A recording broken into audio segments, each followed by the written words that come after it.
Hi, I'm Sam, and I'm going to be talking about what makes a wine cheap. Now, this is a really complex issue actually. It involves lots of different things, from the vineyard to the winery and lots of other extra factors. So I'd say the first thing is the size of the winery and the amount of wine being produced. If you have a large winery, then you can split all the overheads and the costs onto millions and millions of different bottles. So therefore, you're going to be able to make a cheaper wine. The kind of winery that's going to be producing those kind of more commercial styles of wine are likely to have flat land. They're going to have a lot of land. It'll be mechanised. You haven't got a lot of work and labour in the vineyard. Everything can be done by machine, which again will lower the cost.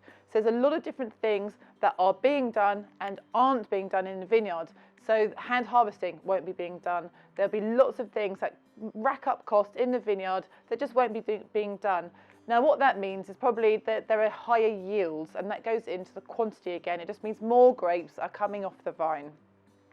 In the winery, there are also other things you can do as well. For example, fermenting a wine in tank is far cheaper than fermenting it in an oak barrel. An oak barrel is expensive, putting a wine into oak is expensive, keeping the wine for a long time in oak is expensive, and then all these costs get passed on to the consumer.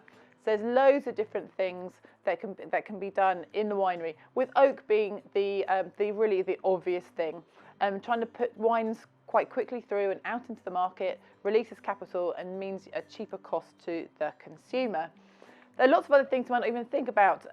The weight of the glass, the closure. You know, a heavy bottle is expensive. A cork closure versus a screw cap is more expensive.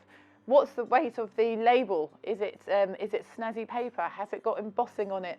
All these little factors go into making the wine more expensive. The bottom of the bottle is called a punt. Is it flat or is it quite inverted? That makes a difference in price. Is the wine bottled in a winery, or is it put in a flexi tanker and brought over to the UK or into Germany? Domain bottling's far more expensive than bottling overseas and shipping it in volume. So there's lots of different things that go into making a wine cheaper, and it doesn't mean it makes the wine worse. A cheap wine does not equate to bad wine, it's just better value. It might not be as complex, it hasn't maybe had lots of little TLC. And another big thing, of course, is the cost of the land. So going right back to the beginning and closing the circle, you have somewhere like Champagne, and the land costs, millions of euros a hectare. Very, very expensive. And there are certain places in the world that just aren't as expensive. Supply and demand, if it's not a niche premium product, all these things really have a big part to play in the final cost of the wine. But just, a cheap wine does not mean a bad wine, and ultimately with everything in wine, the only thing that really matters is what do you like, what can you afford, what do you want to have in your glass, and just make sure that it's a good one that you like.